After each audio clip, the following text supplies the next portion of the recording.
Toss win is a very vital, যেটা বাংলাদেশের জন্য অনেকটাই আমি বলবো যে গুড লাক নিয়ে এসেছে দেশে। বিকজ আপনি ফার্স্ট সেশনে আপনি 4 উইকেট, দেন পরের সেকেন্ডে আরও 2টো উইকেট। পেস বলার পুরো আপনার এনভায়রনমেন্টটাকে ইয়েটাকে কাজে লেগেছে, উইকেটের আদ্রটাকে কাজে লাগিয়েছে, ময়েশ্চারটাকে কাজে লেগেছে, সামনের দিকে বল করেছে, তাদেরকে খেলানোর চেষ্টা করেছে।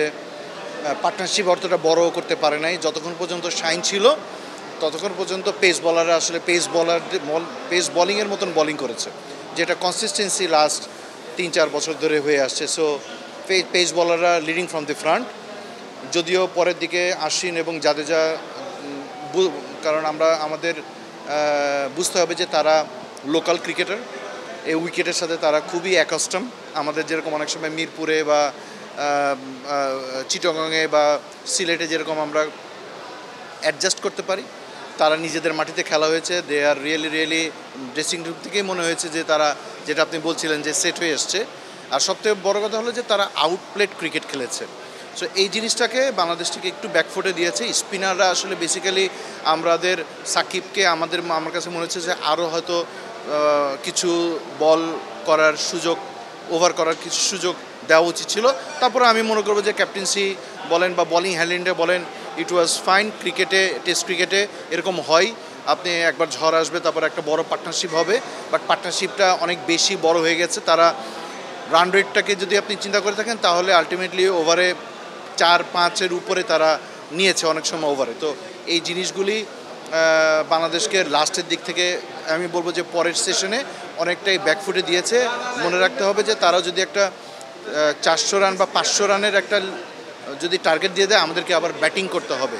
সো দিন শেষে দিনে তাদেরকে রান অ্যাভারেজে 3-4-এর উপরে চলে গেছে। উইকেট কিন্তু এখনও 4টা আছে। দে আর রিয়েলি ইনসেট ব্যাটসম্যান। তো কালকে সকালের উইকেটের ধরনটা কীরকম হবে, সব যে জিনিসটা আমার কাছে যেটা মনে হয়েছে যে পরের দিকে পেস বলাররা রিভার্স সুইংয়ের এসডি বলের যে কারুকার্যতা, যেটা পুরনো হলে অনেকটা রিভার্স করে, যেটা আমরা ইন্ডিয়ান বলারদের কাছে অবশ্যই দেখতে পারবো। Just wait for the time. তো এই জিনিসটা আমাদের আসলে ফাস্ট বলাররা অতটা ইয়ে করতে পারেন, আপনার করতে পারা দেখা যায় নাই। নাহিদ আরেকটু উপরে বল করা উচিত ছিল, টু মাচ শর্ট বল করেছে। এখানে অতটা পেস বলিংয়ের বলাররা পেস বল করেছে ভালো, বাট পেস জেনারেটর না। যদিও আমরা অনেক সময় 140-45 এরকম বল করেছি, বাট নাহিদ যদি আরেকটু উপরে বল করতে পারতো, কারণ জোরে বল তো, উপরে বল করতে পারলে তাহলে হয়তো কিছুটা চান্স ছিল। যে 2টা চান্স দিয়েছিল, ইটস ব্যাড লাক। বাট দিন শেষে আমি বলবো যে বাংলাদেশ প্লেড ওয়েল। চ্যালেঞ্জিং থাকবে পরের দিকে ব্যাটিং। এই উইকেটে আমরা যতটুকু জানি যে সেকেন্ড ডে থার্ড ডেতে বল ব্যাটে আসবে, যেমনটি আপনি দেখছেন উইকেট কিন্তু অনেকটা ইজিয়ার হয়ে গেছে। সেটা এখন বাংলাদেশের ব্যাটসম্যানরা কতটুকু ক্যাপিটালাইজ করতে পারে, that is we are looking forward.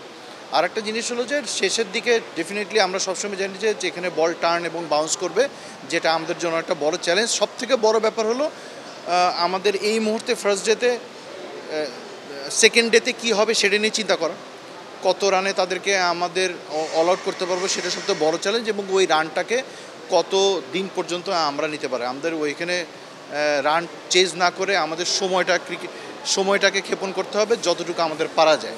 আমরা যদি ডে 3, ডে 4 পর্যন্ত যদি নিতে পারি, ওইটা হলো আমাদের সবথেকে বড় চ্যালেঞ্জ। মনে রাখতে হবে যে India is a number 1 team. They got a good attack, fast bowler বলেন, স্পিনার বলেন, এক্সপেরিয়েন্স টিম। আমরা রিসেন্টলি ভালো খেলেছি, আমাদের টেস্ট ক্রিকেট কিন্তু খুব একটা ভালো আমরা হয় নাই। রিসেন্টলি আমরা ভালো করেছি, বাট আমাদের আরও একটু ভালো করার জন্য this is the right time to prove our self, যে আমরা ইন্ডিয়া টিমের সাথেও পাকিস্তানে এটা ফ্লুক ছিল না, এটা আমাদের প্রমাণ করতে হবে। সেটা প্রমাণের জন্য ব্যাটসম্যানদের এবং বলারদের 5 দিন পর্যন্ত বড় ফাইট করতে হবে। সো আমাদের এখানে ধৈর্য একটা বড় ব্যাপার। ধৈর্যটাকে আমাদের এখানে সবথেকে বড় মূল্যায়ন করতে হবে, এবং আমাদের পিচের কন্ডিশন এবং বলিংয়ের ধার বুঝে আমাদেরকে ব্যাটিংটা করতে হবে আর কি।